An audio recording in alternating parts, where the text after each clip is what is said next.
Hi there, welcome back to Marky RC. Today we're going to be building Tamiya's new entry-level off-road buggy, the Fighter nexgen buggy. This comes on a DTO4 chassis. Really cool looking buggy. I'll do a page-by-page build and then we'll take it to the beach and we'll do a comparison test with the torque tune motor that comes with it and the brush speed control, and then I'll do a brushless motor, brushless speed control, and we'll have a little look at what the difference is. Here we have all the parts laid out, pages 4 and 5, all on a 1-to-1 key on the side. So I put pages 4 and 5 together, show what it looks like. Then we go on to pages 6 and 7, and I'll work my way through the manual like that, each stage showing what it looks like as the build progresses. Here we have all the parts put together. Probably takes no more than 5-6 minutes to put that gearbox together.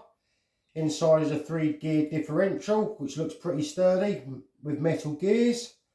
Nice little touch in this kit is the torque tune motor, and you get a choice of a 16, 17 and 18 tooth pinions. So there is a little bit of gearing selection to be had, but it all looks like it could pretty much take brushless no problem. So I'll lay the parts out for the next 2 pages of the build, show what they look like, and then put them on the buggy. Here we have the parts laid out for the next stage of the build. Got your motor cover, rear lower arms, rear upper arms, drive cups that go into the gearbox, obviously chassis, which is exceptionally hard plastic. We've got our rear drive shafts, rear drive cups, sorry, super chunky rear hubs, super chunky drive shafts, rear shock tower bracket. So I'll pop all those bits together and show you what it looks like. Here we have pages 6 and 7 completed now. Everything's moving freely. Got the rear shock tower in there. Wishbones are on. Quite a bit of travel in the suspension. Super chunky rear hubs, super chunky drive shafts in there. That should hold up to a bit of a beating. So I'll put pages 8 and 9, I'll lay the parts out, and then I'll put those bits together. Here we have all the parts laid out for the next stage of the build, page 8 and 9. I've noticed Tamiya have supplied a solid shock end instead of having the different holes for different suspension travel, soft and hard, which is quite cool because I hate putting E-clips on. They also supply some nice little red bladders.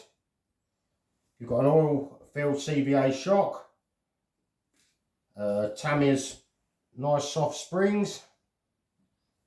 And another thing I've noticed in this particular model, which is really unusual, halfway through the manual, Tamiya have supplied a hop-up of adjustable rear tie rods. So take the top wishbones off, put the tie rods on, and then you've got adjustable in and out camber. Very unusual, never seen that before. That's pretty cool, having a little free hop up.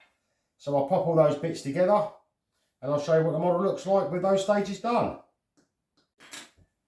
Here we have, I thought I'd just give you a little guide of how I put the CVA shocks together. We're lucky with these, you've got a solid piston ring on the top of that one, so no messing around with E-clips. What I normally do is poke the rod through, poke the O-rings up onto the rod shaft. And with the Tamiya supplied shock oil, I put a couple of drops on those O-rings, just so that they're lubricated. And I put the bottom cap on. Now instead of those O-rings being able to bind up, they're all nicely lubricated with the oil. Make sure the shock is pulled out as far as it goes.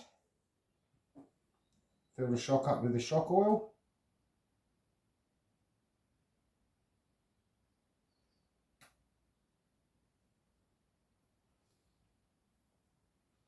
Then what I like to do, cycle the shock in and out, in and out, and I put the bladder on. I put a little bit more oil on top of the bladder, just so that when you put the top cap on the shock, it doesn't bite into the rubber, and do the same thing, create it to bind. You'll hear some hissing as the oil comes out.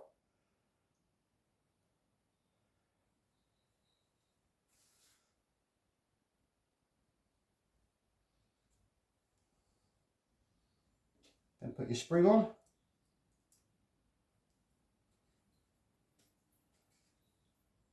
Bottom rod end.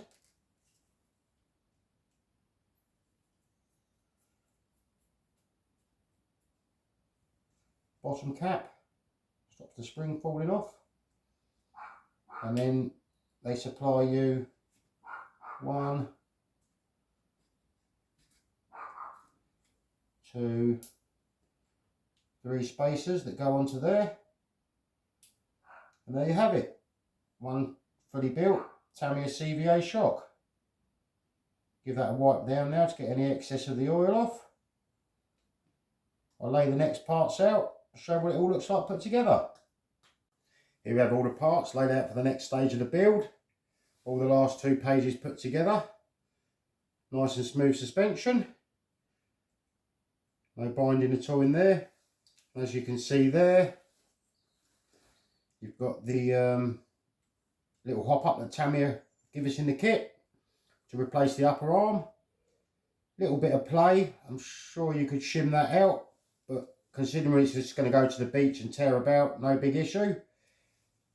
Little roll cage on the back. I'll put the next stages of the build together, put them on the buggy, show what they look like. Here we have the front sections of the buggy built up now, which were pages 11 and 10. Front and rear wishbones connected. Another little nice touch Tamiya, put a couple of bearings in the kit for the steering so that it runs really nice and smooth. Got the bottom skid plate on there. All the steering linkages fully adjustable, which is quite cool. So you can adjust your toe in, toe out and camber. And I've also laid out the other parts on the page, which consist of the front shock absorbers, which are CVA oil filled. You've got the rear shock bridge, really hard front steering knuckles and the little brackets that hold them. You've got the steel front axles, steel step screws. I'll pop all those bits together, stick them on the buggy, show what it looks like. Here we have the front of the buggy completely finished now. And as again, I've had to take the buggy apart a little bit because Tamiya have supplied another adjustable tie rod end there, which is pretty cool, much lighter as well. All the steering knuckles are on, hubs are on. So I'll lay the next few parts of the manual out and then I'll put them together. So now we've got the front and the rear fully constructed. Next step is to put the chassis on. And what I did notice in this particular kit is you get, on the parts trees, you get an extra pair of front steering arms because they come on the same part tree, so that's pretty cool. So you've got a couple of spares there if anything gets broken. So I'll lay the next lot of parts out and then we put all that together. Here we have all the electronics laid out. I like to use Spectrum receivers. You've also got metal gear servo and the kit supplied speed control, which is quite cool. You've got 2 little tabs in the speed control there. Depending on where you put the tab, the top one is forward, reverse and brake. Move it over one, forward and reverse. Move it over one, forward. Then you've got a choice at the bottom, left hand side, 9mAh battery. Take that out, move it to the right, lithium battery. So I'll put all the pieces into the chassis like on the manual, and I'll show you what it's like when it's all put in. Here we have the last page all put in. Got the rear of the buggy now connected to the chassis. Speed control, receiver, servo all installed. Shows you to put a little piece of tape over the servo wire just to protect that from getting rubbed by the battery. So I've laid all the parts out ready for the next part of the build. Got a couple of pieces there for the roll cage. Top deck that holds the driver figure. Got the side pods. And the driver's helmet and visor. I'm going to leave these as white plastic, no point painting them, that should be a bit of a waste of time. Also got the front of the buggy there. So I'll put all those parts together and I'll show you what it looks like when it's all built up. Here we have all the buggy put together now. All the side pods put on, both sides there. Front suspension and front end all put together. Roll cage put in to support all of the panels. Haven't bothered painting them because they're white, no point doing that. Painted the driver figure. I've changed that up a little bit, give her a blue visor, blue mouth guard. Looks pretty cool. Then we've got the last few parts to put on top of the roll cage. Front clip. The pin I'm assuming holds the battery, little battery tray so you can open and take the battery in and out. So I'll pop them bits on, show you what it looks like. Here we have the buggy completely put together now. As you can see, driver figure installed. Top of the roll cage on. Really solid buggy, there's absolutely no flex in that whatsoever. Laid the wheels out to the side. A couple of spiked tyres with the Star Dish wheels. Then you've got your front Star Dish wheels with a rib tyre. Also got the decals laid out to the side there. So I'll pop all those last bits on and I'll show you what it's looked like when the buggy's completely put together. Here we have the DTO4 all finished now. Really good suspension on the little buggy. I think the styling looks pretty cool. Driver figure all painted up inside the cockpit. Rear roll cage, rear mount motor, CVA shocks. I'll put it on the turntable and let it have a couple of spins. And then I'll take it out for a little test drive. Here we have the buggy on the turntable. Tamiya's Fighter nxgen DTO4 chassis. I think it looks super cool. Really love the styling.